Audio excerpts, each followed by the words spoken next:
Hello, everybody, and welcome to our next session on our nutrition module. So, we're carrying on with looking at macronutrients, and today we're looking at proteins. We've done carbohydrates and fats, and now we're looking at protein. So, what is actually the function? Why do we need sources of protein within our diet? So, protein is essential for growth, for maintenance, and repair of all of our body tissues.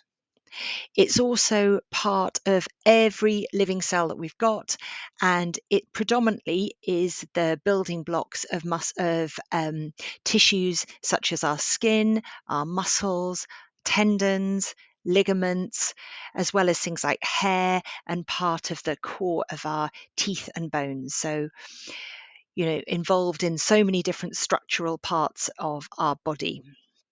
But as well as this, it can be a source of energy. Now, it's usually only used when there are insufficient carbohydrate stores, but it does provide 4 kilocalories per gram of energy should it be needed by the body. Other physiological functions that proteins have within our body are the fact that all enzymes are proteins. And we need enzymes for all the chemical reactions in our body. We can't live without them. So, hugely important source of proteins there. And also that many of our hormones are made up of protein. And finally, our antibodies are also proteins. And obviously, we need our antibodies to fight against pathogens, against any diseases. So, we need a good source of protein in our diet to ensure that we can make all these different substances that are essential for our survival. So, protein is really just like a bundle, a twisted ball of amino acids. So, if it's broken down, it just becomes the building blocks are these things called amino acids. So, when we eat protein, digestive enzymes, break it down into the individual building blocks. And then from that, our body can choose which one it needs, either as a source of repair for new tissue or for energy. So the breakdown of protein to amino acids is called catabolism. And when new proteins are made from those individual amino acids, this is called anabolism. That's the building up. So the body uses what it needs, and then any excess protein is transported to the liver in order to produce energy.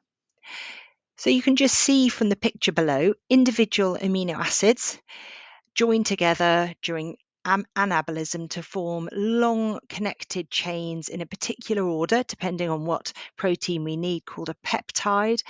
And then those peptide chains kind of fold and twist into a particular shape. So it looks a bit like a twisted ball, if you like, to create a particular protein structure.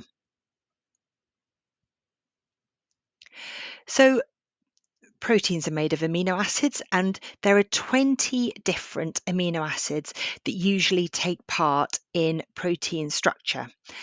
And they're divided into 2 different types. So we've got our essential ones and our non-essential ones. So we have 8 essential, or the other word is primary amino acids. And these are ones that we have to get through our diet. They cannot be made by the body. And then the other 12 are non-essential or secondary amino acids, because these, if needed, can actually be made by the body. Just go back, say you don't have to learn all the different names of the amino acids, but it can be quite helpful just to kind of cast your eye down the list and notice that an awful lot of them end in INE. So you kind of get an ear in for hearing about different amino acids, because if they've got an "ene" on the end, that tells you what their function usually is.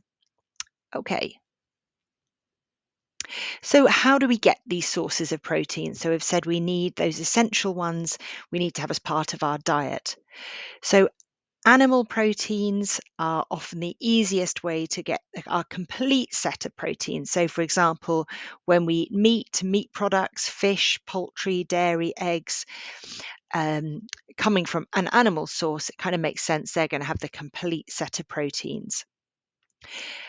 When it comes to non-animal proteins, some have a few have a complete set of the amino acids, but most are incomplete and need to then be combined with other sources of non-animal protein to ensure you're getting the full complement. So non-animal protein sources include tofu, pulses, nuts, grains, soya, and TVP, textured vegetable protein.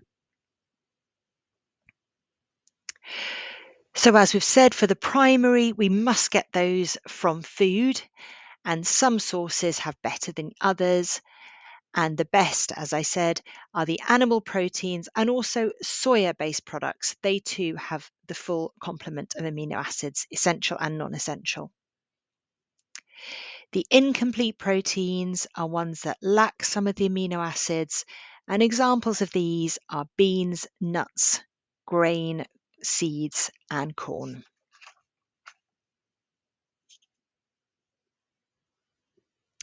So if you have a client or yourself who's a vegetarian, it's quite easy to still get all the necessary protein from those animal sources, non-meat animal sources like eggs, milk, cheese, and soya products.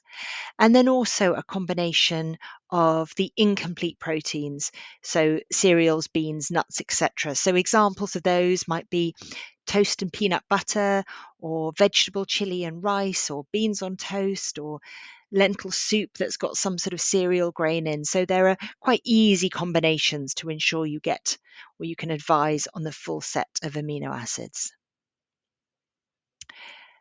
A vegan diet makes it a little bit harder to ensure that all those amino acids are eaten. It's because protein is harder to obtain once you take out all the animal sources of protein. However, you've got complete sources in soya products, so things like tofu and soya milk are excellent sources, but the rest needs to come from some of those combinations that we talked about earlier of the grains plus the vegetable proteins and legumes. Now, I mentioned at the beginning that protein isn't primarily used as an energy source, but it can be in certain circumstances when the body has got insufficient supplies of glucose supplies from the carbohydrates. So 1 gram of protein can provide 4 kilocalories of energy. And this is the same as for carbohydrates. If you remember, 1 gram of carbs provides 4, 1 gram of fat provides 9. So just numbers to remember how many kilocalories a particular macronutrient provides. And there are just some of the images of protein sources. Okay, let's have a little look at the dietary guidelines. So adults in the UK are advised to eat 0.75 actually to 0.8 grams of protein for each kilogram they weigh, based on your reference nutrient intake. That's the RNI. You may want to look that up. So if you take an individual who weighs, for example, 70 kilograms, you times that by that 0.75 or 0.8, and you get to 52.5 grams of protein a day. So just taking a really broad ballpark figure, men should eat around 55 grams and women around 45 grams of protein a day, which results in being about 2 palm-sized portions of any of those proteins we talked about, meat, fish, tofu, nuts, or pulses. Obviously, though, that is going to vary between individuals in terms of size and in terms of activity levels. So let's have a little look at some different situations. So we've said that around 0.8 per kilogram of body weight is sufficient for the vast majority of UK population. So most of us will get everything that we need if we consume 0.8 grams per kilogram of our body weight. However, there are going to be some reasons why the protein requirement is going to be greater for some people. For example, if you've got an endurance athlete or a strength athlete, strength training. So if you are doing a lot of endurance work, your protein intake might need to increase to between 1.2 and 1.4 grams per kilogram of body weight. And for strength training, 1.4 to 1.8 grams per kilogram of body weight for that reason. So this will often be, you have to increase the amount of protein you're taking for a number of reasons. Firstly, you might need to be able to compensate for the breakdown of muscle tissue due to those depleted glycogen stores that you have within the muscles. And also there's going to be a higher demand for energy when you're doing significant amounts of endurance or strength training. So sometimes the body needs to convert muscle protein to glucose, and that's a process called gluconeogenesis. You'll be hearing that word again, but that's the conversion of muscle protein to glucose if the body really needs it. Now, sometimes we might think that more protein the better, but that isn't the case. So the overconsumption of protein can have potentially harmful effects. So if the proteins are quite a complex structure, or the amino acid structure is quite a complex structure, and they have a nitrogen element on each molecule. And this nitrogen part is converted to urea, and then it's excreted from the body.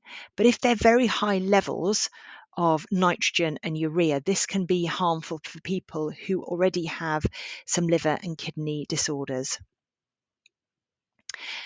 As with anything else we eat, if we have way too much of protein, it can be stored as fat, and that can potentially lead to issues such as obesity and all the associated problems that can cause.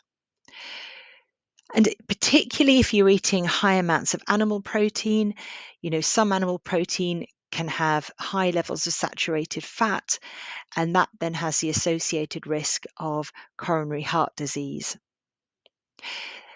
There's also the potential in some circumstances that it could result in some reduced bone density, as high levels of protein has been associated with leaching calcium out of bones, which will obviously then have an impact on their density. So in the more extreme circumstances, but just to show that getting protein consumption at the right level is important and not to overconsume. Protein supplements. So it's really important, especially in the role as a personal trainer, to realize that we are not qualified as personal trainers to recommend any sort of protein supplementation. And any advice we give regarding protein must be based on healthy eating guidelines. So if you or a client suspects that they do have a deficiency, or they feel they need to increase their protein intake, the best thing you can do is to refer them to a dietitian who will be able to give them a full and proper evaluation and advise them on levels that are correct for them. Now, at the opposite end of the scale, we need to look at the underconsumption of protein.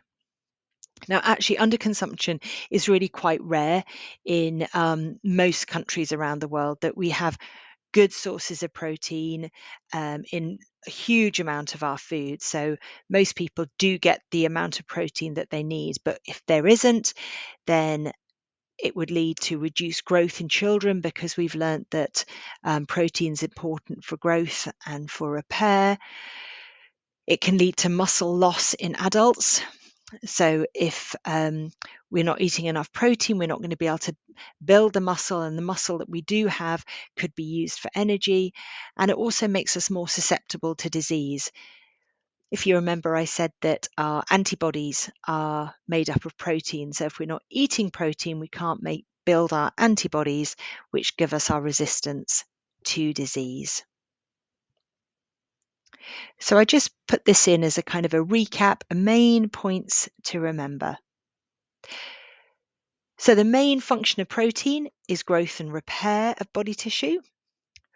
We've got the amino acids are our building blocks of protein, and we've got 20 basic amino acids, 8 which are essential, which our body can't make, and 12 which are non-essential. And all animal protein provides a full complement of all the amino acids. But to get the full complement from a non-protein diet, there must be a combination of non-animal protein, a combination of them. So 10 to 15% of our daily requirement should come from proteins, and the protein requirement for a relatively inactive, healthy individual, which is the majority of the UK adult population, is 0.75 to 0.8 grams per kilogram of body weight. For endurance training, that needs to go up to 1.2 to 1.4, and strength training, even higher, 1.4 to 1.8 grams per kilogram of body weight. Although it's not usually an energy source, protein can provide 4 kilocalories per gram of energy to the body if necessary through a process called gluconeogenesis, which is that conversion of muscle protein to glucose. And finally, there are some health risks associated with excessively high protein intake, including potential kidney and liver problems where there's already established damage, increased body fat, and ketosis. And this is when that's linked to a low carbohydrate intake. So those are the main facts that you need to know about proteins. Okay, I hope that was interesting. Take care. See you soon. Bye-bye.